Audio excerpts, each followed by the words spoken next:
कि आप 14% आबादी को नहीं पढ़ाकर उनको एलिनेट कर विकसित भारत बना पाएंगे। आसाम की सरकार गोली मारने का वीडियो कम बनाएगी तो शायद मुसलमान पढ़ ले इस तालीम में। इनकम टैक्स के बेनिफिट मिलती थी हमारे फौज के सिपाहियों को जो विकलांग थे, आपने इनकम टैक्स बेनिफिट छीन लिया उन लोगों को। ये कैसा इंसाफ है आपका, बताइए। अरे प्राइम मिनिस्टर अगर एक ट्रेन की झंडी दिखाएंगे तो उससे बढ़ के पैसे खर्च हुआ। 11-12 साल से वजीर आजम मोदी हैं, हमारी एयरफोर्स का स्क्वाड्रन गिरकर 29 पर आ गया। डायरेक्टली इनडायरेक्टली अगर हम रशिया का ऑयल लेंगे तो 25% लगा देगा। कौन है सर वो गोरी चमड़ी वाला वहां बैठकर हमको बोलने वाला? किस हमने इस मुल्क को आजाद इसलिए करवाया था कि वहां बैठकर बोलेगा मैं जिससे चाह तेल खरीदूंगा। तुम होते कौन हो? तुम मेरे माई बाप हो क्या? क्यों इतना गिर रहे हैं इस गोरी चमड़ी वाले के सामने? आखिर हमारी हमियत कहाँ है? बहुत शुक्रिया चेयरमैन साहब, मैं इस बजट की मुखालिफत में खड़ा हुआ हूँ क्योंकि ये अहम मुद्दों पर इंसाफ नहीं करता। मिसाल के तौर पर सर अगर आप देखेंगे मुस्लिम एनरोलमेंट जो UDIC का डेटा है 2021-22 का, मुसलमानों का एनरोलमेंट गवर्नमेंट का डेटा बोलता है प्राइमरी में 15%, यूपी में अपर प्राइमरी में 14%, सेकेंडरी में 12% और हायर सेकेंडरी में 10%। प्राइमरी से लेकर हायर सेकेंडरी तक आते सर 5% की गिरावट होती है। वही सरकार का AISHE का डेटा है 2020-21 का, 2016-17 में मुसलमान 4.87 थे एजुकेशन में, 19-20 में बढ़कर 5.45 हुए और 2021 आते आते सर वो 4.64% हो गया। यानी जहां पर मुसलमान 2019-20 में 19,21,000 पे आगे, यानी 1,79,000 की गिरावट आई। ये क्यों हुआ सर? ये इसलिए हुआ क्योंकि ये मोदी सरकार तासुब और तंग नजरी के मुजाहरे करती है। इसी वजह से मुसलमानों अक़लियतों में ड्रॉप आउट रेट ज़्यादा है, लो एनरोलमेंट है और वो हायर एजुकेशन तालीम को मुकम्मल नहीं कर सकते। सर 3 स्कॉलरशिप स्कीमें हैं, 5 साल से cabinet committee of economic affairs in स्कीमों की मंजूरी नहीं दे रही है सर। 5 साल से ये आपकी तासुब और नफरत नहीं है तो क्या है बताइए आप?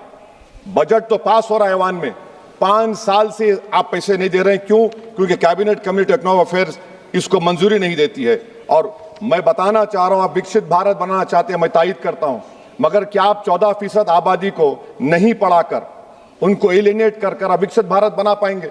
विकसित भारत उसी वक्त बनेगा सर जब मुसलमान समाजी, इक्तिसादी, तालीमी और माशी तौर पर ताकतवर होंगे। मगर अफसोस के साथ कहना पड़ा, सच्चाई है कि सरकार नहीं चाहती ये हो। सर मैं इस हुकूमत से पूछना चाह रहा हूं कि यूनिट कॉस्ट स्कॉलरशिप का 2007 और 8 से रिवाइज नहीं हुआ क्योंकि जो तालीम का कॉस्ट है उससे मैच नहीं कर रहा है। आप 3 स्कॉलरशिप को डिमांड ड्रिवन नहीं कर रहे हैं। 11 साल से आप 10 स्कॉलरशिप नहीं बढ़ाए, वही नंबर ला के रख दिए। मैं डिमांड ड्रिवन करने का मुतालबा करता हूं। सर प्री मैट्रिक स्कॉलरशिप को क्यों 9th और 10th से शुरू किया था? Sir highest drop out rate मुसलमानों का है और हमारे मसीहा वेस्ट बंगाल में बैठे, वहां पर ड्रॉप आउट रेट मुसलमानों का 23%, आसाम में 30%। आसाम की सरकार गोली मारने का वीडियो कम बनाएगी तो शायद मुसलमान पढ़ ले इस तालीम में। सर मैं मुतालबा करता हूं कि मौलाना आजाद फेलोशिप को दोबारा शुरू किया जाए ताकि अक़लियती और मुस्लिम बच्चे हायर एजुकेशन मुकम्मल कर सकें। पेरेंटल इनकम आप इजाफा क्यों नहीं कर रहे सर? 1 लाख रुपए, 1.5 लाख रुपए क्या स्कॉलरशिप मिलेगी सर, बताइए आप। और सर आपको मिसाल दे रहा हूं, आप तो काबिल आदमी हैं।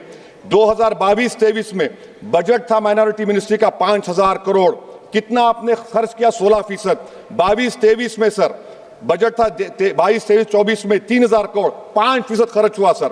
24-25 में बजट था 3,180 करोड़, 22% खर्च हुआ सर। PMJV के स्कीम है 1,914 करोड़, उसको आपने कम कर दिया 1,565 करोड़। तो मैं सरकार से मुतालबा करता हूं कि मिनिस्ट्री ऑफ माइनॉरिटी के बजट का 10,000 करोड़ कम से कम होना चाहिए। तासुबियत को खत्म करिए आपकी स्कीम में। सर दूसरी बात, इनकम टैक्स के बेनिफिट मिलती थी हमारे फौज के सिपाहियों को जो विकलांग थे, आपने इनकम टैक्स बेनिफिट छीन लिया उन लोगों को। ये कैसा इंसाफ है आपका, बताइए, जो फौजी सर्विस में है। अरे प्राइम मिनिस्टर अगर एक ट्रेन की झंडी दिखाएंगे तो उससे बढ़ के पैसे खर्च हुआ थे, तो आप क्या बचा रहे सर? 11-12 साल से वजीर आजम मोदी हैं, हमारी एयरफोर्स का स्क्वाड्रन गिरकर 29 पर आ गया।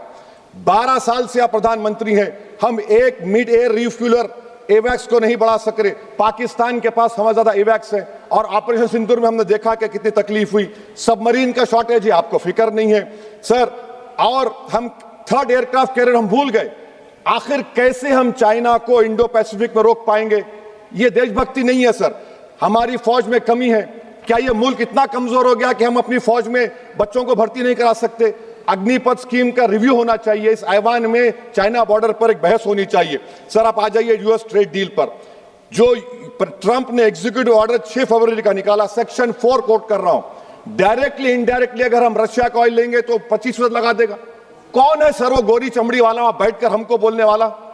किस हमने इस मुल्क को आजाद इसलिए करवाया था कि वहां बैठकर बोलेगा मैं जिससे चाह तेल खरीदूंगा। तुम होते कौन हो? तुम मेरे माई बाप हो क्या? आप 25% लगाएंगे सर। और वर्ड क्या इस्तेमाल किया? इंडिया, यानी अब नायारा जो है नायारा कंपनी बंद हो जाएगी और हमको मॉनिटर करेंगे, आप भारत को उस पर ओवरसाइट करेंगे। अफसोस की बात है कि सरकार खामोश है। सर 2019 में ईरान का ऑयल मत लो बोले, आपने गलती की, आपने ईरान का ऑयल नहीं लिया। तो अमेरिका ने कहा कि इराक से लो, कंपेरेबल रेट पे, कंपेरेबल रेट पे, मार्केट रेट, नॉमिनल प्राइस पे नहीं। आज यूएस कह रहा है कि मोनोपोली रेट पे लो। कहां है सर? हम क्यों कर रहे हैं? क्यों इतना गिर रहे हैं इस गोरी चमड़ी वाले के सामने? आखिर हमारी हमियत कहां है सर? और एक बात बता रहा हूं सर, ये यूएस ट्रेड डील से यूरोपियन कर 2 मिनट सर, यूरोपियन यूनियन की ट्रीटी से हमारा पीएलआई का पूरा असर पड़ेगा, क्योंकि आपने टैरिफ गिरा दिया। आपने टैरिफ गिरा दिया मेडिकल डिवाइसेस पर, आपने टैरिफ गिरा दिया सोफिस्टिकेटेड मशीनरी पर, तो यूएस इंडस्ट्रियल गुड्स आएंगे, तो डी इंडस्ट्रियलाइजेशन का खतरा है इस मुल्क में। Sir you are we signing a free trade agreement और अ फोर्स परचेज ऑर्डर।